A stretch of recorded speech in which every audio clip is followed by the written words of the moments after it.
Bapa, terima kasih buat pagi yang indah. Kami boleh bangun menikmati hari yang baru, nafas hidup yang Tuhan berikan kepada kami. Kasih karunia demi kasih karunia yang kami rasakan sampai pagi hari ini. Biarlah hidup kami menjadi persembahan yang kudus, yang berkenan, yang memuliakan nama Tuhan. Bibir lidah kami, ucapan syukur kami menjadi satu persembahan memuliakan nama-Mu. Berkati para pemuji, pemusik, tim multimedia. Berkati kami semua yang ada di rumah kami masing-masing, supaya hidup kami boleh selalu berkenan kepada Tuhan. Tolong hamba-Mu, urapi bibir lidah hamba-Mu, urapi telinga dan hati kami, supaya dimanapun kami berada, kami beroleh kebenaran firman yang mengubahkan dan membarui hidup kami. Berkati perangkat yang kami gunakan, jaringan yang ada, supaya semuanya ada di dalam pertolongan dan kebaikan Tuhan. Sehingga semua berjalan dengan baik, tidak ada satu gangguan apapun juga. Dalam nama Tuhan Yesus kami mengucap syukur. Kita yang sepakat berkata bersama-sama, amin. Puji Tuhan. Haleluya. Shalom Bapak Ibu Saudara yang dikasihi oleh Tuhan. Kiranya kasih dan anugerah Tuhan turun atas kita sekalian pada pagi hari ini. Saya percaya Tuhan terus menyertai dan memberikan kekuatan di tengah situasi new normal yang bagi sebagian orang sudah mulai beraktivitas seperti semula, meskipun di beberapa tempat masih harus bertransisi. Tetapi apapun kondisi kita, Allah tetap sama dan tidak pernah berubah, dan Dia ingin supaya kita melalui pandemi ini memasuki satu masa di mana kerohanian kita, kasih kita, kesetiaan kita, iman kita, pengenalan kita akan Tuhan semakin bertambah-tambah. Sebab kalau kita tidak mendapatkan satu hal yang baik melalui peristiwa yang sangat hebat di masa-masa yang sedang kita jalani ini, maka berarti kita tidak mampu menangkap maksud Tuhan, dan kita kehilangan pengertian yang seharusnya ada dalam hidup kita, menjadikan kita makin bijaksana, makin memahami bahwa hidup dalam tubuh ini sangat terbatas dan lemah. Tetapi roh yang ada di dalam kita selalu memberikan kekuatan, karena Roh Kudus yang ada di dalam kita terus menyertai, menguatkan. Sehingga meskipun tubuh jasmani kita bisa lemah, bahkan mungkin sakit, dan keadaan-keadaan di sekitar kita mengganggu kesehatan kita, tetapi roh kita terus adalah kekuatan yang memberikan kemenangan.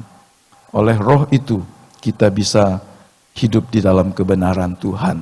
Pagi hari ini kita mau melihat sebuah kebenaran yang terambil dari kitab Daniel, pasal yang kelima. Tetapi ini ada kaitan dengan pasal-pasal sebelumnya. Dan kemudian juga nanti kita melihat dalam pasal sesudahnya. Tetapi pagi hari ini menyambung sebuah tema yang minggu yang lalu kita lihat.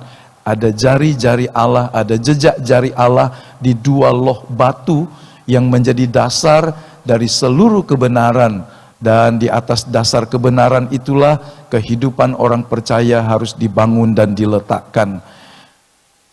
Dan pagi hari ini kita menyambungnya, tetapi dengan tekanan yang sangat berbeda. Pada saat saya belajar, hampir 2 hari, saya mendapati banyak hal yang Tuhan dorong hati saya untuk menyampaikannya, mengingatkan kita sekalian.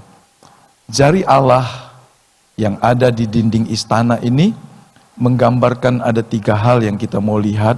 Yang satu, penghakiman atas keangkuhan manusia. Yang kedua, ini menjadi penggenapan, penglihatan yang menjadi sebuah pesan nubuat.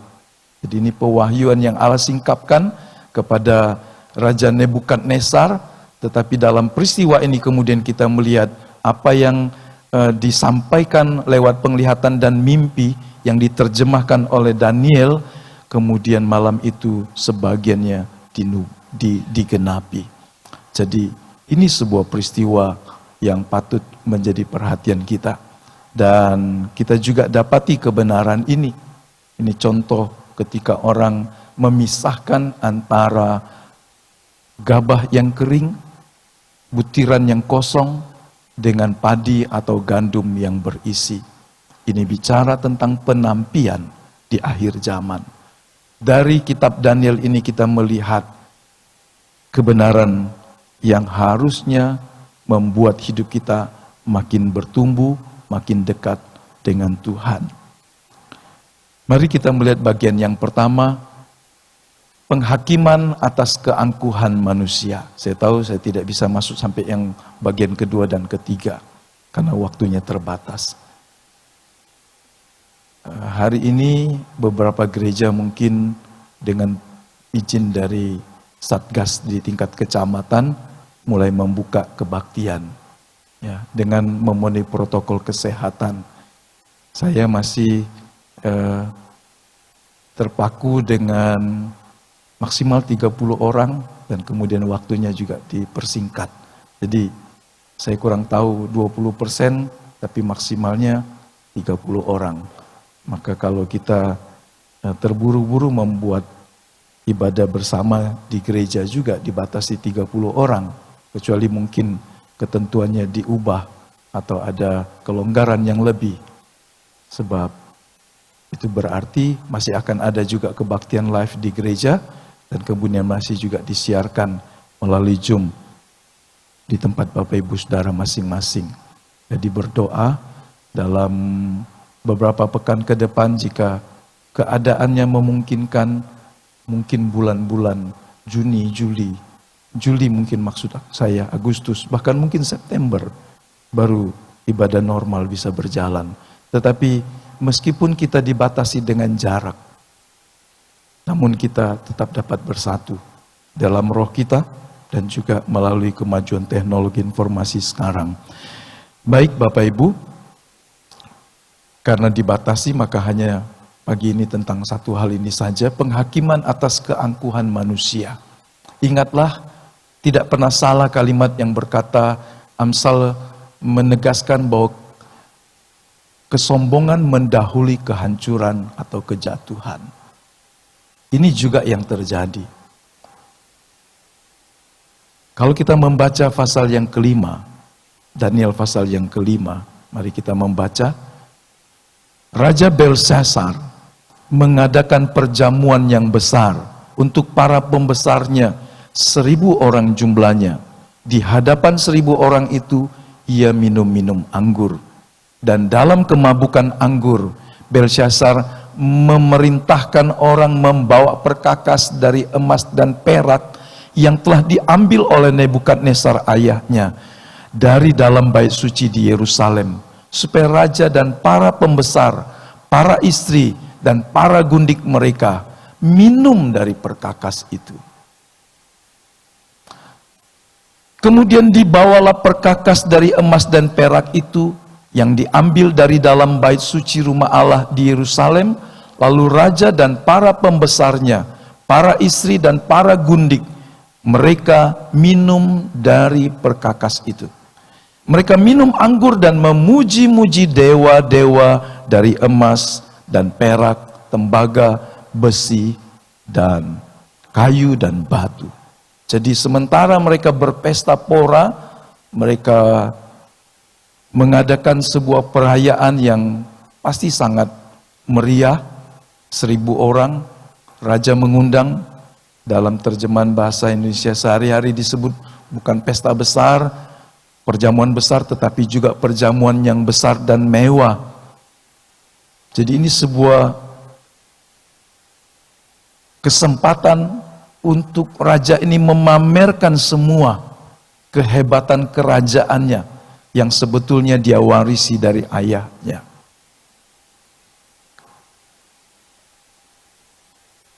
Kemudian saya mau melanjutkan, dalam keadaan seperti ini, tiba-tiba, pada waktu itu juga, tampaklah jari-jari tangan manusia menulis pada kapur dinding istana raja, di depan kaki Dian. Jadi sangat jelas, raja dan semua orang dapat melihatnya dengan jelas. Dan raja melihat punggung tangan yang sedang menulis itu. Lalu raja menjadi pucat, dan pikiran-pikirannya menggelisahkan dia. Sendi-sendi pangkal pahanya menjadi lemas, dan lututnya berantukan. Kemudian berserulah raja dengan keras, supaya para ahli jampi, para kasdim, dan para ahli nujum dibawa menghadap. Berkatalah raja kepada orang bijaksana, para orang bijaksana di Babel itu,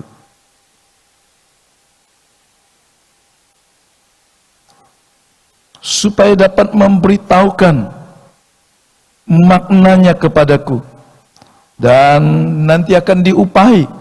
Kepadanya akan dikenakan pakaian dari kain ungu, dan lehernya akan dikalungkan rantai emas, dan di dalam kerajaanku ia akan mempunyai kekuasaan sebagai orang ketiga.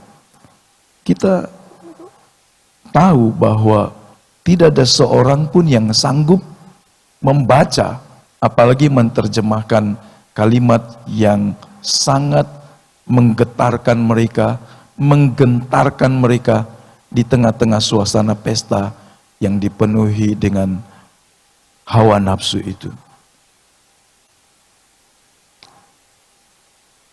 Dalam keadaan di mana tidak ada seorang pun bisa memenuhi permintaan raja, maka permaisurinya datang memberikan nasihat. Ya. Karena perkataan raja dan para pembesarnya, Daniel pasal 5 ayat 10, masuklah permaisuri ke dalam ruang perjamuan. Berkatalah ia raja, kekallah hidup tuanku. Janganlah pikiran-pikiran tuanku menggelisahkan tuanku, dan janganlah menjadi pucat. Saya kebesaran di situ ya, jadi mungkin kurang kelihatan.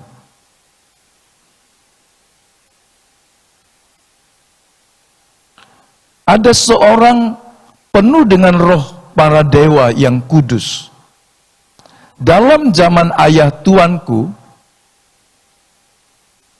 ya, dalam zaman ayah tuanku, ada terdapat pada orang itu kecerahan, akal budi, dan hikmat yang seperti hikmat para dewa.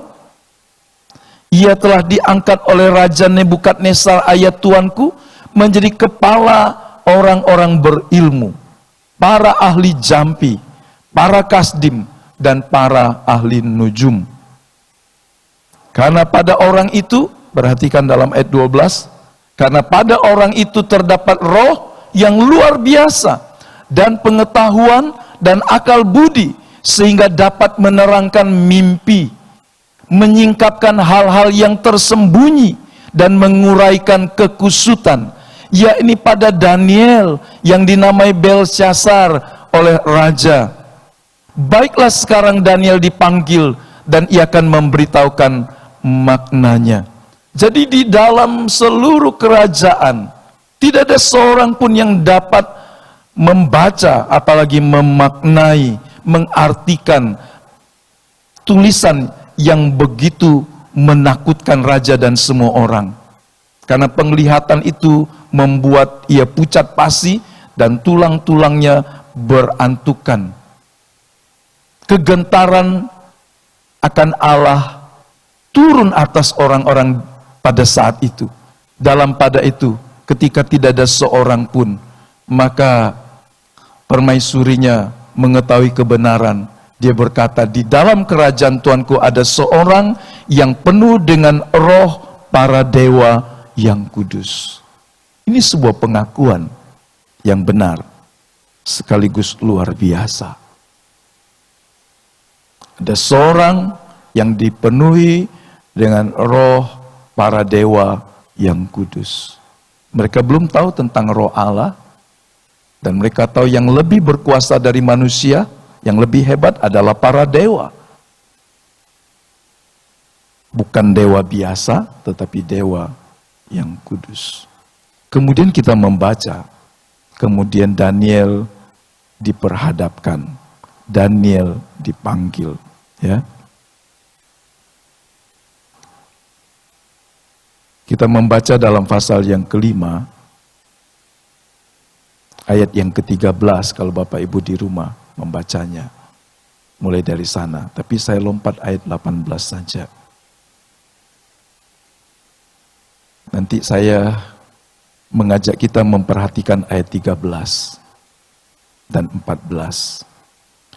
Tapi sekarang langsung saja kita membaca ayat yang ke-18. Atau saya dahului dengan ayat 17. Sesudah Daniel menghadap, kemudian Daniel menjawab raja, "Tahanlah hadiah tuanku, berikanlah pemberian tuanku kepada orang lain.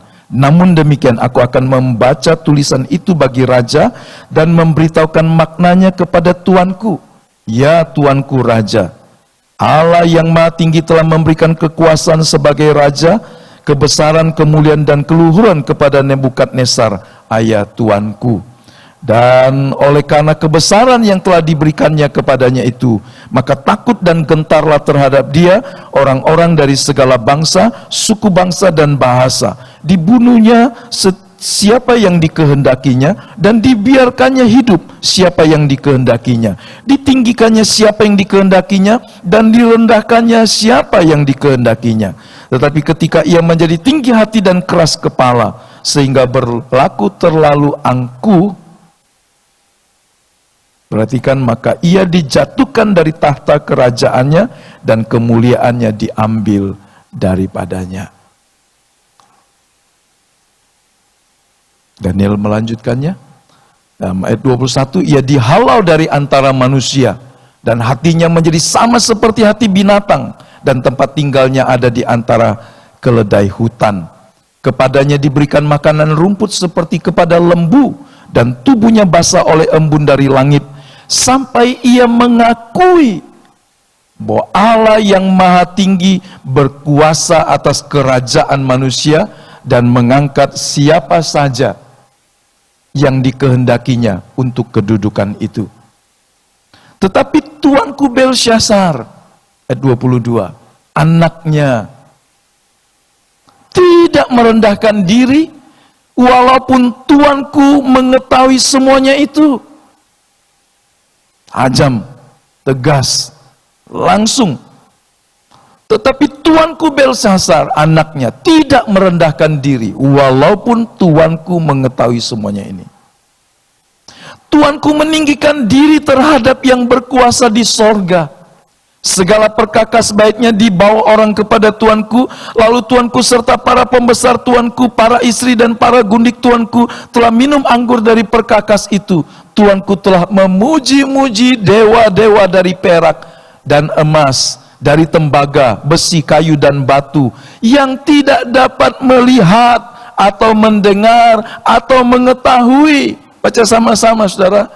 "Tidak tuanku muliakan Allah yang menggenggam nafas tuanku dan menentukan segala jalan tuanku." Bukankah ini sebuah teguran yang sangat keras? Kita dapati beberapa hal di sini. Kalau nanti di akhir pasal ini kita dapati Belsyazar mati pada malam itu juga, maka satu hal yang kita tahu, salah satunya karena dia sombong dan bodoh.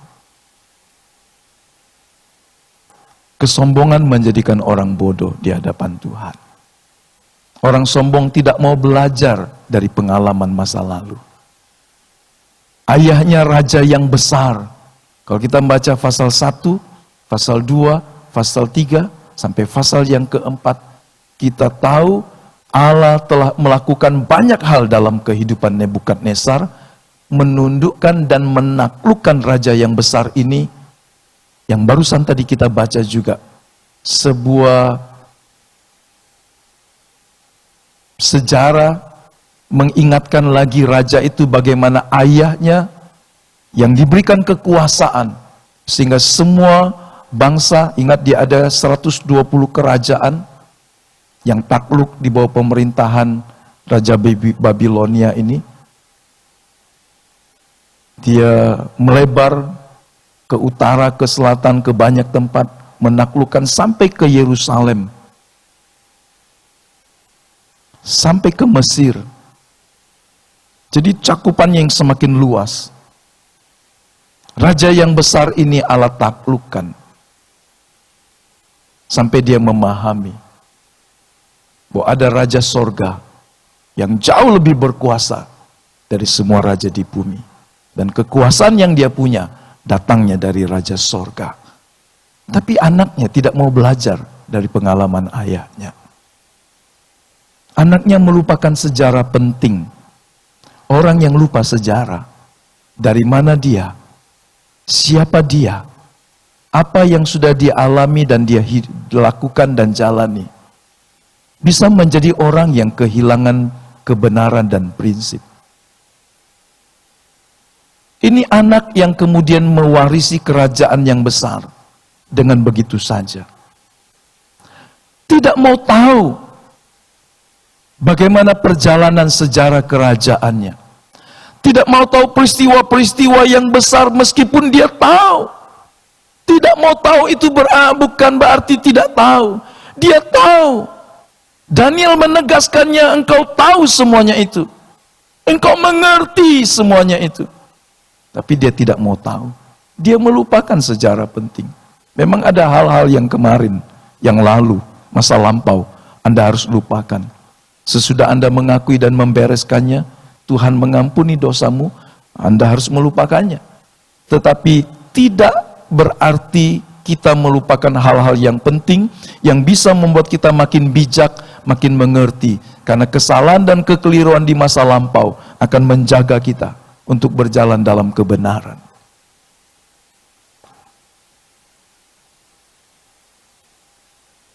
Bayangkan saudara, ayahnya raja yang besar, penakluk bangsa-bangsa, sampai menjadi raja yang dianggap raja di atas raja.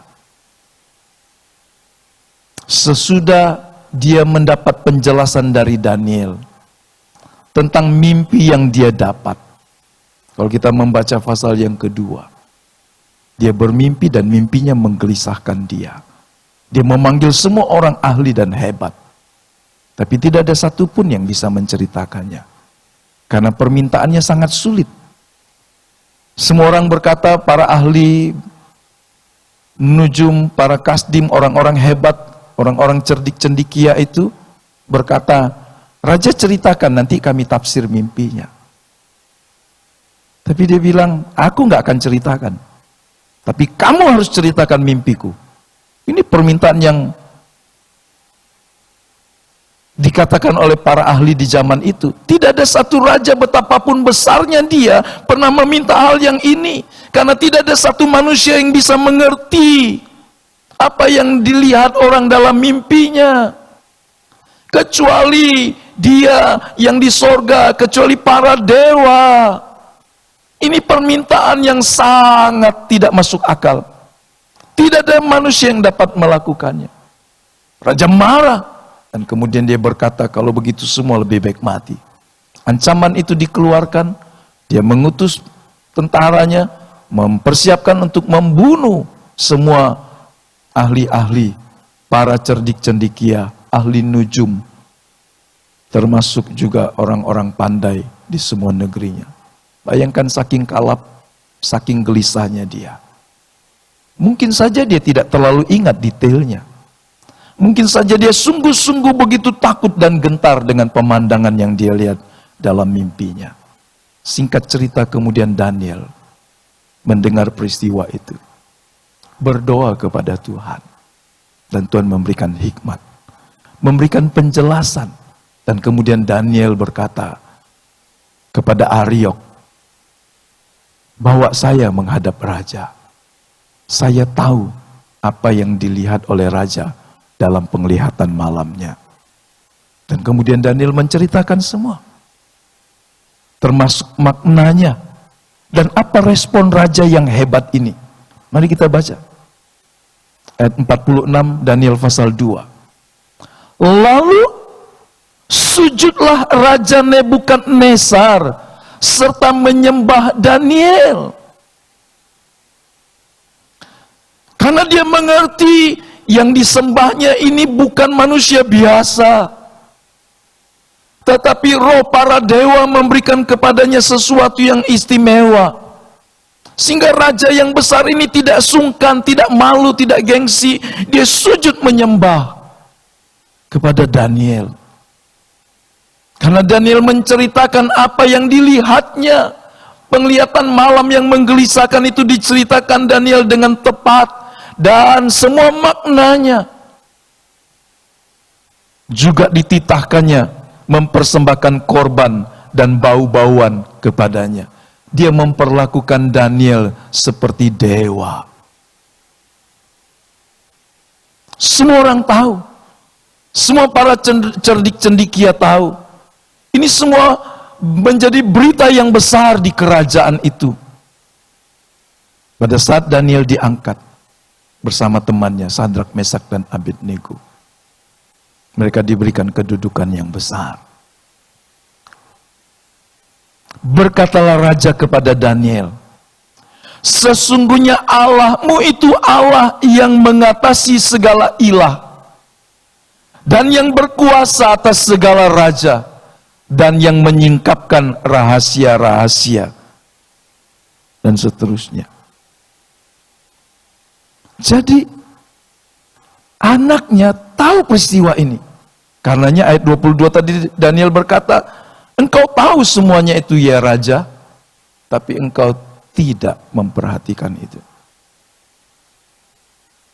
Kesombongan dan kebodohan Belsasar adalah dia tidak mau belajar dari pengalaman ayahnya yang menghormati raja segala raja, yang menghargai Daniel sebagai seorang yang dipenuhi roh para dewa yang kudus. Dia punya kelompok orang-orang ahli sendiri, dan Daniel seperti tidak dilibatkan sama sekali. Yang kedua kita lihat, dia tahu kebenaran tetapi tidak menghormati dan mengakui Tuhan. Ya, ayat 22 tadi. Kau tahu semua, karena kau anaknya. Pasal 3 ayat 28, ini ayahnya. Ketika Sadrak, Mesak, dan Abednego yang dilemparkan ke dalam perapian yang menyala 7 kali lebih panas dari biasanya, oleh sebab tidak mau sujud menyembah kepada patung yang terbuat dari emas yang menggambarkan dirinya. Kenapa Raja Nebukadnezar membuat patung dan meminta semua orang menyembahnya? Karena patung itulah yang dilihatnya dalam mimpi.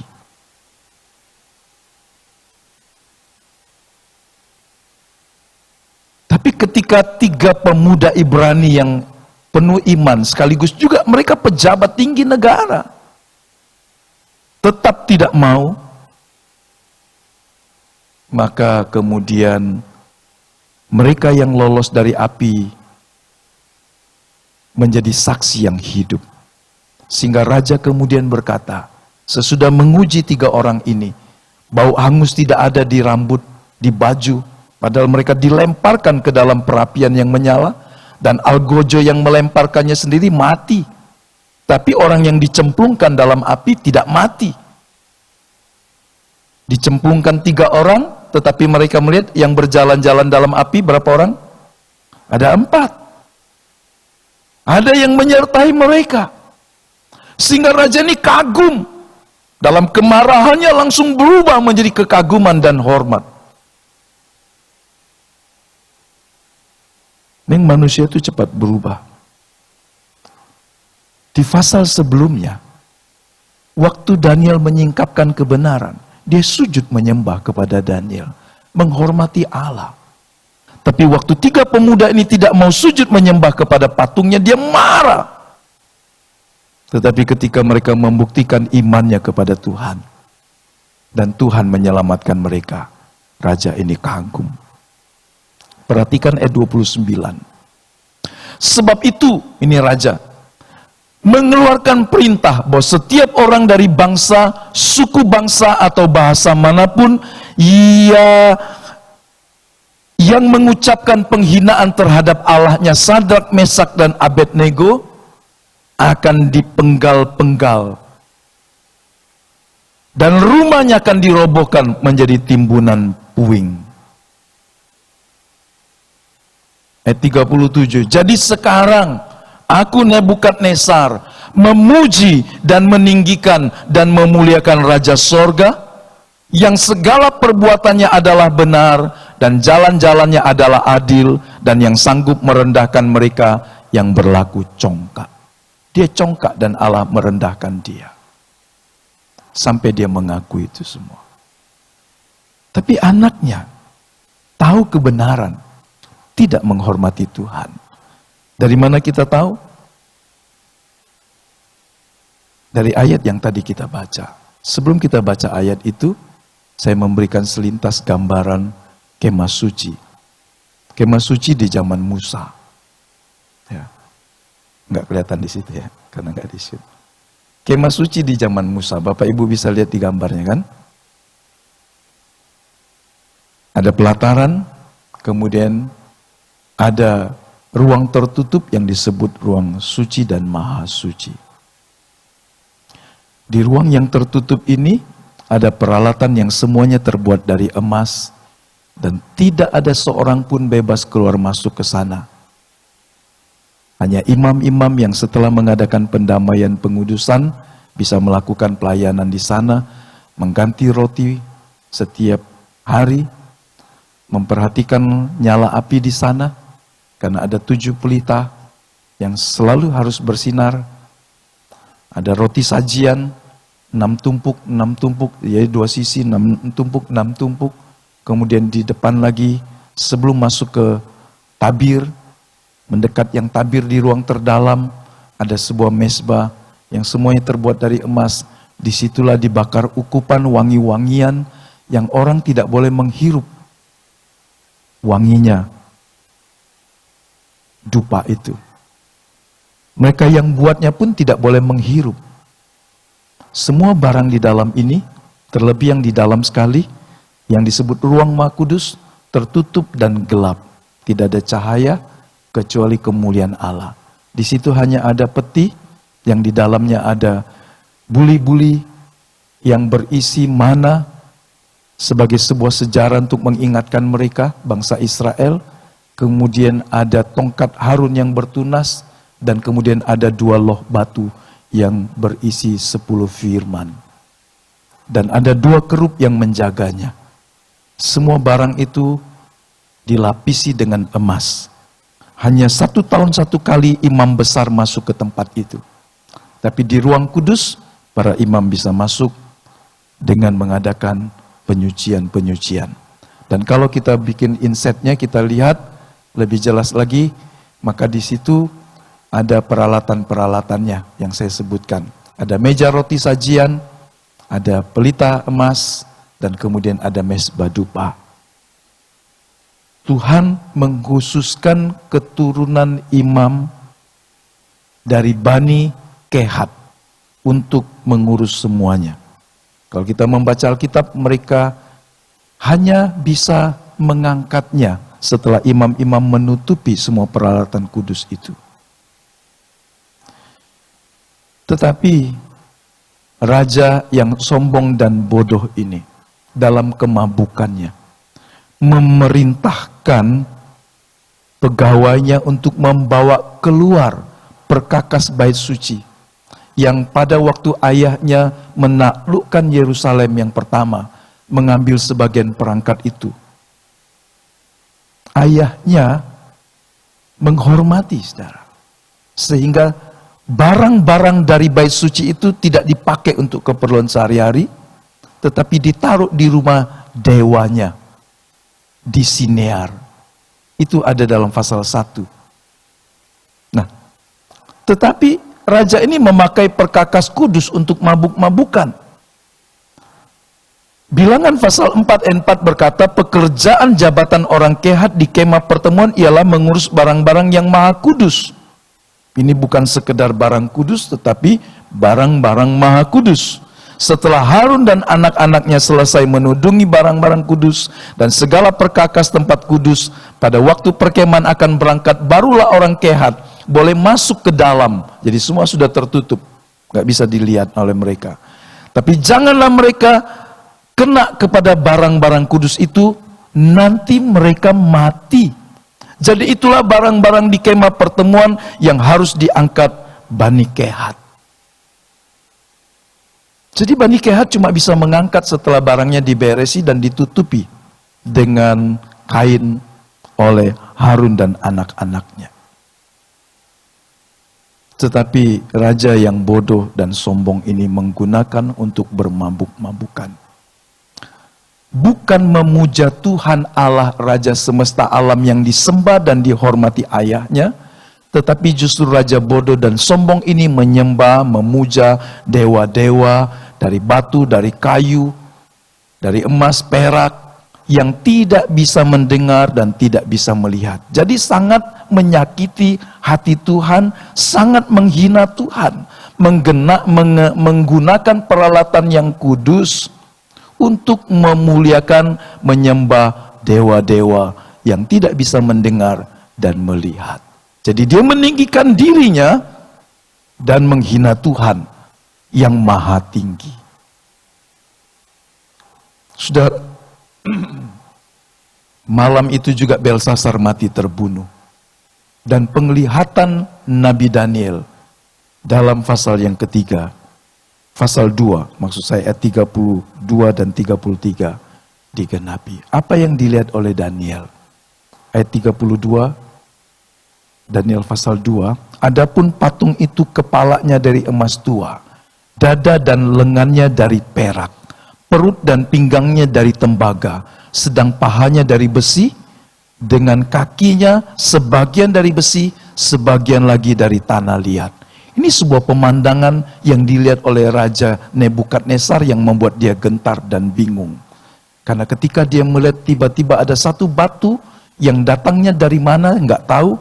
Batu itu tidak besar awalnya, menghantam kaki dari patung itu, dan kemudian ketika batu itu menghantam kaki dari patung itu, kemudian seketika seluruh patung itu yang terbuat dari besi, perunggu, perak, dan emas sampai di kepalanya hancur semua, dan kemudian batu itu menjadi semakin hari semakin besar.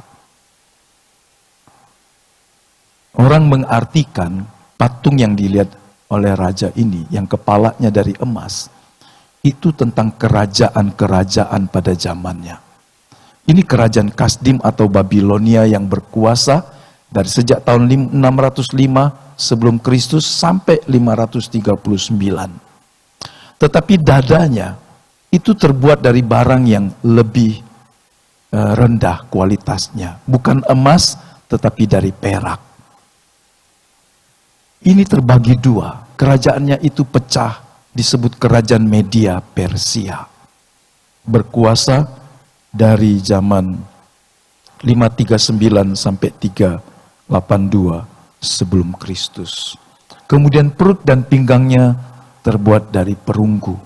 Ini bicara kemudian bangkitlah nanti kerajaan Yunani.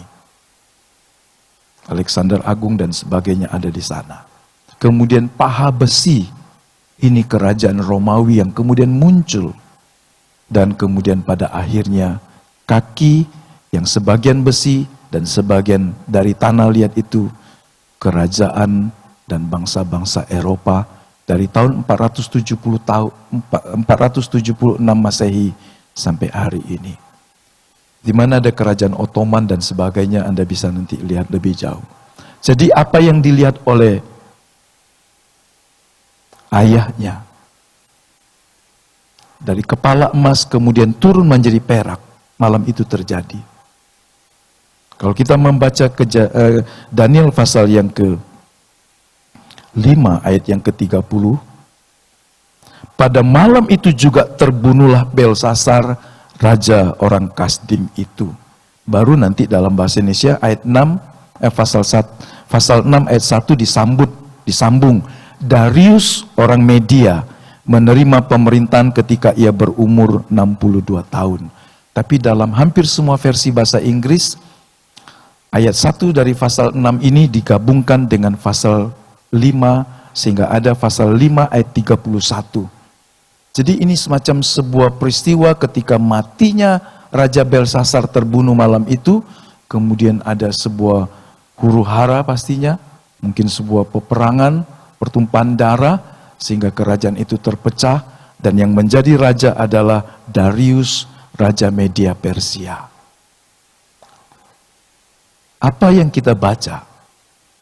Kesombongan, kebodohan, keangkuhan, kebebalan dari Belsasar ini menggambarkan sekali lagi Allah menghakimi keangkuhan manusia, dan dalam peristiwa ini seketika itu juga Tuhan menyatakannya. Tetapi sesungguhnya pasti membutuhkan waktu. Nah, bagi kita, sebelum selesai, saya mau ngajak kita membaca dari Rasul Yohanes memberikan kita nasihat. 1 Yohanes pasal 2 ayat 15. Janganlah kamu mengasihi dunia dan apa yang ada di dalamnya. Jikalau orang mengasihi dunia, maka kasih akan Bapa tidak ada di dalam orang itu. Perhatikan ayat 16, sebab semua yang ada di dalam dunia, yaitu keinginan daging dan keinginan mata, serta keangkuhan hidup, bukanlah berasal dari Bapa, melainkan dari dunia. Ayat 17, dan dunia ini sedang lenyap dengan keinginannya, tetapi orang yang melakukan kehendak Allah tetap hidup selama-lamanya. Amin buat firman Tuhan.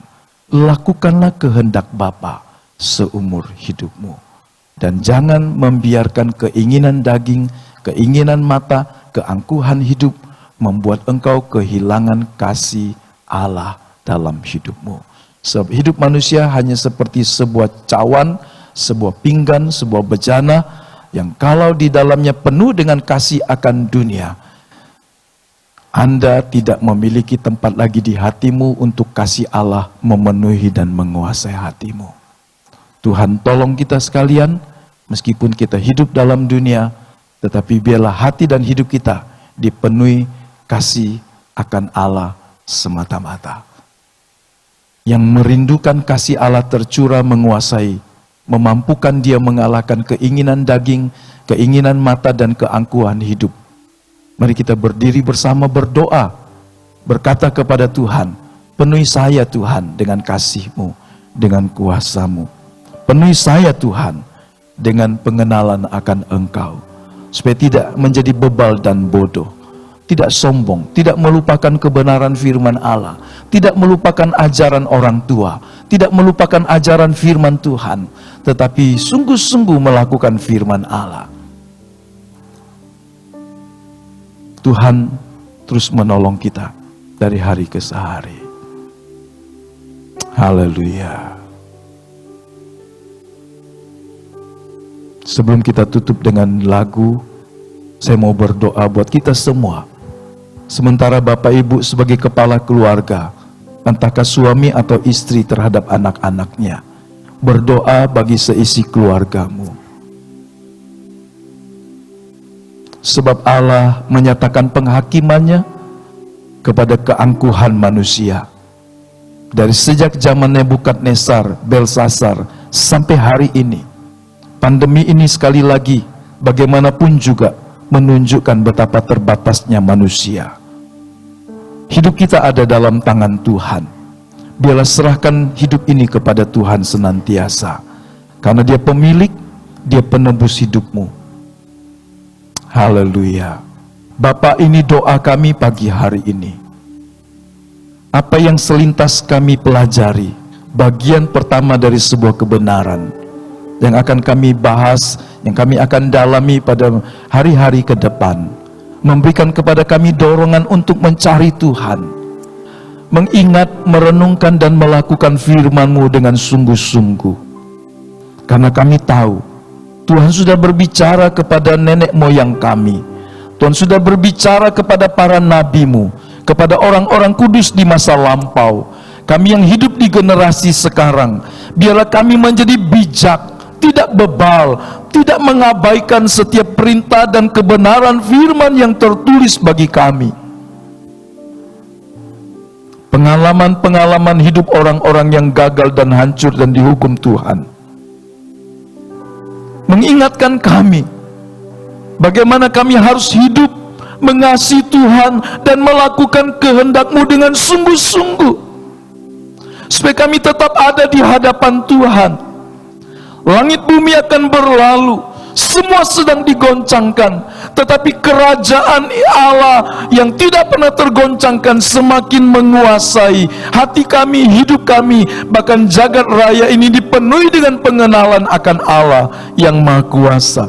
Seperti yang dilihat Daniel, yang disingkapkan Daniel dari apa yang dilihat oleh Raja Nebukadnezar.